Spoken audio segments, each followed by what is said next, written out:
So hello guys, कैसे हो आप सब लोग। Welcome back to my channel. And guys, इस वीडियो में हम पढ़ने जा रहे हैं रेफ्रिजरेटर प्रशीतक। और इस वीडियो को हिंदी एंड इंग्लिश मीडियम दोनों मीडियम के मेरे भाई बहन देख सकते हैं, तो कोई दिक्कत नहीं होने वाली है। एंड मैंने इससे ही रिलेटेड एक पहला लेक्चर बनाया है जिसमें मैंने आपको हीट इंजन के बारे में बताया है। और जो हीट इंजन है, हीट इंजन का उल्टा ही एक रेफ्रिजरेटर होता है। अब जिसको हीट इंजन नहीं पता है वो मेरी पिछली वीडियो जाके देख सकता है, या फिर पता है तो वो डायरेक्ट इस वीडियो को देख सकता है। नहीं तो मैं आपको इसमें थोड़ी हिंट दे दूंगा कि आखिर हीट इंजन होता क्या है। वैसे भी वो 11th क्लास के पेपर के पॉइंट ऑफ व्यू से काफ़ी ज़्यादा इंपॉर्टेंट है हीट इंजन। तो मैं तो आपको यही सलाह दूंगा कि आप देख लेना एक बार इस वीडियो को, अगर आपको मन करता है तो ठीक है। या फिर आप किसी और के भी देख सकते हैं, बहुत सारी मिल जाएंगी। इस वीडियो को पूरी देखना, अगर वीडियो पसंद आएगी तो आपका जो मन करे कर लेना, ठीक है। कोई मन नहीं कर रहा तो कोई बात नहीं। तो चलिए हम शुरू करते हैं, ठीक है। ठीक है भाई। तो फर्स्ट ऑफ ऑल, प्रशीतक यानी रेफ्रिजरेटर होता क्या है। तो जैसा कि मैं आपको पहले इसी का एक एग्जाम्पल देता हूँ, ठीक है। एग्जाम्पल एसी का। एसी कैसे वर्क करता है। यहाँ पे कुछ ऐसे खुले खुले ऐसे ऐसे ऐसे रहते हैं, खुले खुले। वैसे ड्राइंग तो बड़ी गंदी है, पर ऐसे कोई ऐसे जो खुला रहता है ना, यहाँ पे आपने देखा होगा खुला रहता है। यहाँ से ठंडी ठंडी हवा आती रहती है, ऐसे हवा आती रहती है ठंडी ठंडी, एम राइट, आती है। आखिर एसी करता क्या है ऐसा कि वो हमें ठंडी हवा देता है। कुछ नहीं करता, लिटरली बताओ तो हमारा एसी कहाँ पे लगा रहता है मैक्सिमम, खिड़कियों के साइड रहता, वो बाहर की तरफ, वो उसका मतलब बाहर की तरफ उसका वो रहता है, मुंह एक टाइम में पी बैक रहता है। अब वो करता क्या है, मतलब जैसे कि ये दीवार है, यहाँ पे एसी लगा होता है, और उसका ना ये बाहर की तरफ मुंह एक टाइम में खुला रहता है, यानी वो इन्वायरमेंट से एक टाइम में टच रहता है। समझ रहे हो मेरे बात को, फील करो एक टाइम में, ठीक है। तो क्या सीन होता है मैं बताता हूँ। जो एसी है वो क्या करता है कि अंदर की जो गर्मी है, अंदर की गर्मी है, जैसे मैं आपको अच्छे से बताता हूँ। ये कमरा है, यहाँ पे एसी लग रखा, यहाँ पे एसी लग रखा, तो यहाँ पे मान लो बहुत सारी गर्मी है, तो ये जो एसी है ना, इस गर्मी को खींचता है एंड इस गर्मी को अपने बैक साइड से, क्योंकि बाहर इसलिए खुला रहता है, बैक साइड से बाहर फेंकता है, और जो बाहर की ठंडी हवाएं उसको खींच के अंदर भेजता है। ये गर्म हवा एंड ये ठंडी हवा, ठीक है, यानी हॉट वाटर, ठीक है, ठीक है, ये काम करता है। अब सबसे पहले ध्यान रखो कि एसी ने क्या किया। एसी ने एक टाइम में इन्वायरमेंट से एनर्जी ली, ठंडी हवा ली, और उसे किसको दे दिया, घर को। और घर एक टाइम में मान सकते हैं हम सोर्स हो गया जिसको उसे गर्मी देनी है, कार्य, या फिर बोल सकते हैं वर्किंग सब्सटेंस। तो ऐसा ही वर्क करता है। अब आपको मैं 100% श्योर हूं कि आपको एकदम क्लियर हो जाएगा कि आखिर कैसे वर्क करता है रेफ्रिजरेटर। तो देखो, ये बना रहा हूं मैं सिंक। अब सिंक को इंग्लिश में हम सिंक ही कहते हैं, ठीक है। अब सिंक को कुछ भी हो सकता है, एनवायरमेंट हो सकता है, मतलब सिंक का मतलब क्या है कि ऐसा एक ऐसी जगह जहां से हम एनर्जी ले रहे हैं, कुछ भी ले रहे हैं, जहां पे मतलब अनंत इनफाइनाइट एनर्जी है, वहां से हम ले रहे हैं। फॉर एग्जाम्पल एनवायरमेंट से एसी, जैसे एसी ने एनवायरमेंट से एनर्जी ली, हवा ली, खींच के दी, तो उससे वो अनंत ले सकता है ना, इनफाइनाइट ले सकता है, कोई प्रॉब्लम नहीं। तो सिंक एक टाइप में वही हुआ। तो इसके एग्जाम्पल के लिए हम इन्वायरमेंट भी ले सकते हैं कि इन्वायरमेंट एक सिंक है। दूसरा आ जाता है यहाँ पे हमारा वर्किंग सब्सटेंस, जिसे हम हिंदी में कहते हैं कार्यकारी पदार्थ, ठीक है। अब ये जो कार्यकारी पदार्थ है यानी वर्किंग सब्सटेंस, वो सिंक से एनर्जी लेता है। अब जो Q2, अब इसको Q2 से दिखा सकते हैं या फिर एनर्जी से भी दिखा सकते हैं। अब जो मैंने एसी का एग्जांपल दिया, वहां पे वर्किंग सब्सटेंस क्या हो सकते हैं, क्या क्या हो सकते हैं। ऑब्वियस सी बात है, एसी, एसी, ये एसी है, ये इन्वायरमेंट है, मैं एग्जांपल दिखा रहा हूं आपको। अब उस एसी ने क्या किया कि कमरे को एनर्जी दी, गर्मी दी, ठंड, है ना, दी कि नहीं? अरे हाँ भाई, बात तो बिल्कुल सही है, वो तो बिल्कुल सही है यार, उसने एनर्जी दी एंड सोर्स दी, यानी घर को।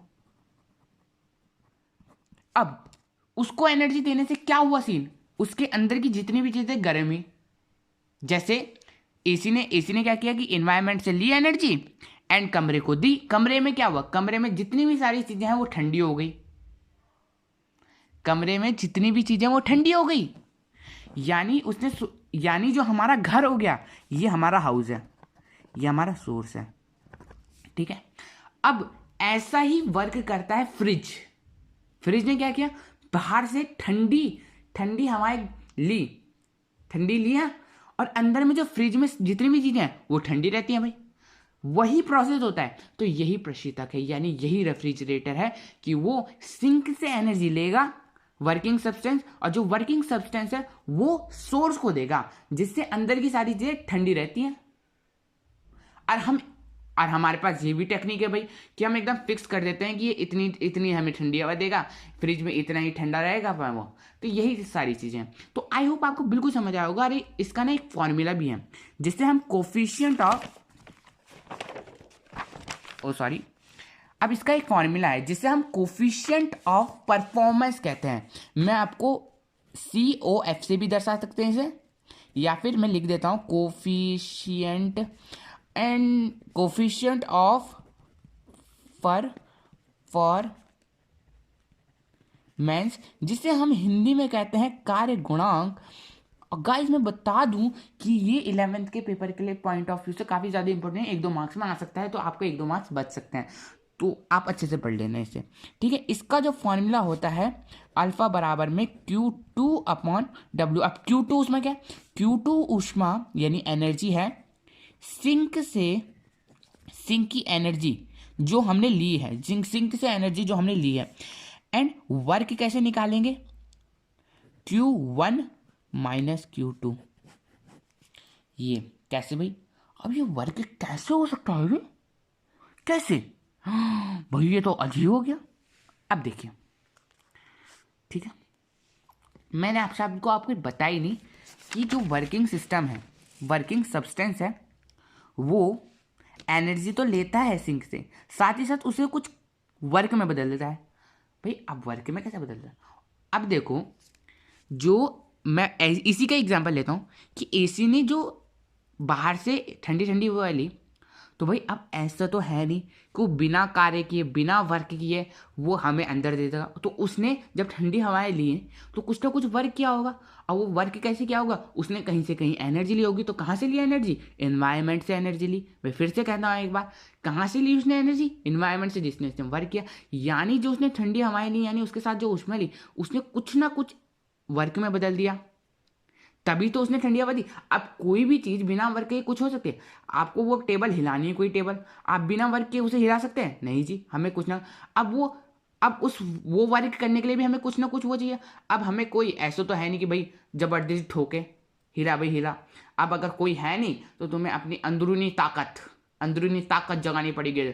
चल उठ जा उठ जा उठ जा, ऐसे अंदरूनी ताकत आप खुद से हिलना पड़ेगा। किया नहीं किया, आपने अपनी अंदरूनी ताकत को यूज किया। वैसी जो एसी है वो बाहर के एनवायरनमेंट से ताकत ले रहा है, वर्क कर रहा है, वर्क में बदल रहा है। सही बात है, सही बात है। अब ध्यान से सुना, उसने कुछ Q2 ऊष्मा ली, उस Q2 ऊष्मा में से यानी एनर्जी में से कुछ उसने वर्क में बदल दिया, और जो बाकी बची, जो रिमेन बची, उसने वो दे दी सोर्स को बाकी चीजें करने के लिए। तो यानी देखो, मान लो कि इसने सिंक से ली एनर्जी, मान लो इसने 50 जूल एनर्जी इसको दी, 50 जूल में से इसने वेस्ट यूज कर दी, 30 जूल वर्क में बदल दी, और 20 जूल इसको मिली। तो अगर मैं 50 में से इसको माइनस कर दूं तो हमें ये वर्क मिल जाएगा। तो यही रूल का यहाँ पे यूज हुआ है। अब काफ़ी टीचर्स इसे समझा नहीं पा रहे, बच्चा कंफ्यूज, मतलब बच्चा तो मैं भी हूँ, बट मेरे साथी बहुत लोग ना मतलब बहुत कन्फ्यूजन हो जाते हैं इसी चीज़ में, मैंने इसे अच्छे से डिटेल में समझा है। ठीक है, तो आई होप आपको ये समझ में आया होगा। अब एक और चीज़ मैं बता देता हूँ, जो अल्फ़ा का मान है वो हमेशा एक से बड़ा होगा, एक से बड़ा होगा, समझ रहे हो? क्योंकि जो रेफ्रिजरेटर होते हैं, एसी होते हैं, वो काफ़ी अच्छे होते हैं, अच्छे होते हैं। तो जितनी वो एनर्जी लेते हैं उससे लगभग 50% नहीं कह सकते, 50% ज़्यादा ही। जैसे उसने कितने यहाँ पे 50 का आधा 50% कितना था, 25 जूल होता है, बट उसने 25 जूल से ज़्यादा हुआ, तो ऑब्वियसली बात है वर्क वर्क जो है वो इससे ज़्यादा ही होगा। सही बात है रे, मतलब ये जो कार्य है, वर्क है, वो इससे ज़्यादा होगा। तो 30 जूल माइनस मतलब 50 जूल माइनस वो करूँगा तो ऑब्वियसली बात है कि 50 जूल से ज़्यादा ही आएगा। समझ रहे हो बात को? हाँ, आई होप आपको बिल्कुल समझ आया होगा। अगर कोई बात नहीं समझ आई है तो मेरे को कमेंट में लिख देना, और मतलब कमेंट में आप क्या लिखना है मैं आपको बताता हूँ। कमेंट में आप, सॉरी गलती से हो गया, देखो कमेंट में आपको क्या लिखना है कि अगर आपको ये लिखना है कि आपको कितनी चीज़ समझ आई। जो चीज़ समझ नहीं आई मैं आपको वादा करता हूँ कि नेक्स्ट वीडियो में मैं आपको उसको अच्छे से समझाऊंगा, जो चीज़ आपको समझ नहीं आई, और मैं उसको इम्प्रूव करूँगा समझाने में। बस आप एक बार कमेंट लिखना, ठीक है? और जिसने भी मेरी इस वीडियो को लास्ट तक देखा है उसका बहुत बहुत शुक्रिया, एंड बाय बाय।